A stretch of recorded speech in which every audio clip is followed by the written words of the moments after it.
ઝેરી હવાના ભરડામાં ફસાયેલા દિલ્હી એનસીઆરની હવાને શુદ્ધ કરવા ચીન મદદનો હાથ લંબાવી રહ્યું છે. આ તસવીર ચીની દૂતાવાસના પ્રવક્તા યુ જિંગે પોતાના એક્સ એકાઉન્ટ પર શેર કરી છે, જેમાં તેમણે દાવો કર્યો છે કે કઈ રીતે ચીને પોતાના શહેરોને પ્રદૂષણ મુક્ત કર્યા. યુ જિંગે આ અંગે એક વિડીયો પણ શેર કર્યો છે.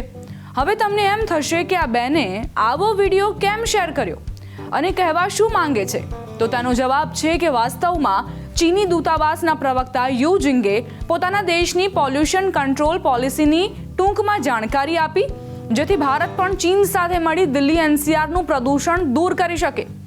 દિલ્હી એનસીઆરમાં હવા એટલી ઝેરી બની ગઈ છે કે નાગરિકો માટે શ્વાસ લેવું મુશ્કેલ બની ગયું છે. ગેસ ચેમ્બર બની ચૂકેલા ઉત્તર ભારતને જોતા ચીની પ્રવક્તા યુ જિંગે ભારત તરફ મદદનો હાથ આગળ વધાર્યો છે. તેમણે કહ્યું, અમે પણ સ્મોગથી ઝઝૂમ્યા છીએ, અનુભવ શેર કરવા તૈયાર છીએ. ચીનની સોફ્ટ ડિપ્લોમેસી દ્વારા કહ્યું કે તે પ્રદૂષણને ખતમ કરવામાં ભારતની મદદ કરી શકે છે. ઉત્તર ભારત ફરી એકવાર ઝેરી હવાની ચપેટમાં છે. લોકો માટે આ દૂષિત હવામાં શ્વાસ લેવું એ તેમના શરીર માટે ઘાતક રોગ નોતરી શકે છે. આકાશમાં હાજર ધુમ્મસ જન સ્વાસ્થ્ય માટે સંકટ બની ચૂક્યું છે. લોકો ગેસ ચેમ્બરમાં રહેવા મજબૂર છે. એવામાં પાડોશી દેશ ચીને ભારત તરફ મદદ માટે હાથ આગળ વધાર્યો છે. ચીની દૂતાવાસના પ્રવક્તા યુ જિંગે સોશિયલ મીડિયા પ્લેટફોર્મ એક્સ પર લખ્યું કે ચીન પણ ક્યારેક ગંભીર સ્મોગથી ઝઝૂમતું હતું. હવે અમારું આકાશ વાદળી છે. અમે ભારત સાથે અમારો અનુભવ શેર કરવા તૈયાર છીએ અને અમને વિશ્વાસ છે કે ભારત પણ જલ્દી ત્યાં પહોંચશે. દિલ્હી એનસીઆરમાં એક્યુઆઈ એટલે કે વાયુ ગુણવત્તા સૂચકાંક ઘણા વિસ્તારોમાં 400 ને પાર પહોંચી ગયો છે, જે ગંભીર શ્રેણીમાં આવે છે. દિલ્હીના અલીપુરમાં એક્યુઆઈ 420, આનંદ વિહારમાં 403 અને બવાનામાં 390ની આસપાસ નોંધાયો. નોઈડા, ગાઝિયાબાદ અને ગ્રેટર નોઈડામાં પણ હવાની સ્થિતિ અત્યંત ખરાબ રહી. ગાઝિયાબાદના લોનીમાં 420નું સ્તર પાર થઈ ગયું, એટલે કે શ્વાસ લેવું પણ જોખમથી ખાલી નથી. શ્વાસના દર્દીઓને સલાહ આપવામાં આવી રહી છે કે જો શક્ય હોય તો કેટલાક મહિનાઓ માટે દિલ્હી એનસીઆર છોડીને કોઈ બીજા રાજ્યમાં જતા રહો. નિષ્ણાંતોના મતે આવા ઝેરીલા વાતાવરણમાં સતત રહેવું ફેફસા, આંખો અને ગળા પર ગંભીર અસર કરી શકે છે. બાળકો, વૃદ્ધો અને અસ્થમા પીડિત લોકોને સવાર સાંજ બહાર નીકળવાથી બચવાની સલાહ આપવામાં આવી છે. હવે ચીનના નિવેદનને સમજવાનો પણ પ્રયત્ન કરીએ.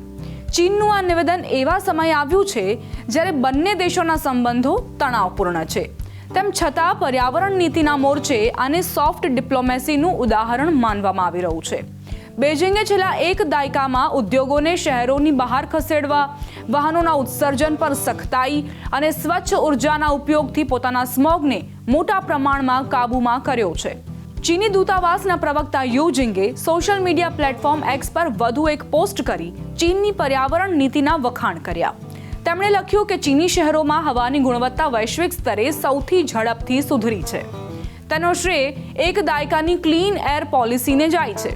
આ સિવાય તેમણે ચીને લીધેલા પગલાં વિશે જાણકારી આપતા આડકતરી રીતે સલાહ આપી કે નાના અને અકાર્યક્ષમ કોલસા બોઇલર બંધ કરો, ઉચ્ચ પ્રદૂષણકારી પ્લાન્ટને સ્થળાંતરિત કરો અથવા બંધ કરો, ભારે ઉદ્યોગો અને વાહનો માટે કડક ઉત્સર્જન ધોરણો નક્કી કરો, પવન, સૌર અને જળ વિદ્યુત પ્લાન્ટનો વિસ્તાર કરો, ઉપગ્રહ ડેટા અને વાસ્તવિક સમયની રિપોર્ટિંગ સિસ્ટમ્સનો ઉપયોગ કરીને હવાની ગુણવત્તા પર નજર રાખો, નિયમોનું અનુપાલન ન કરવા અને ડેટા સાથે ચેડા કરવા પર કડક સજા કરવામાં આવશે.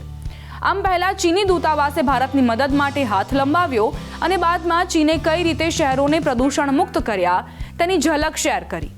પર્યાવરણ નિષ્ણાંતો માને છે કે જો ભારત ચીન પાસેથી ટેકનિકલ સહયોગ અને ડેટા શેરિંગ કરે તો વાયુ પ્રદૂષણ પર નિયંત્રણની દિશામાં મજબૂત પગલાં ઉઠાવી શકાય છે. પરંતુ ટીકાકારો એમ પણ કહે છે કે બેઇજિંગનો આ સહયોગ પ્રસ્તાવ ક્યાંક ને ક્યાંક એ સંદેશ પણ આપે છે કે જ્યાં ચીને પોતાનું આકાશ વાદળી કરી લીધું, ભારત હજુ પણ દર શિયાળે ધુમ્મસથી ઝઝૂમી રહ્યું છે. હવામાન વિભાગના જણાવ્યા મુજબ આવનારા દિવસોમાં તાપમાન ઘટવું અને પવનની ગતિ ઘટવાથી પ્રદૂષણ વધી શકે છે. જો કે આગામી દિવસોમાં હળવા વરસાદથી કામચલાઉ રાહતની આશા જરૂર છે.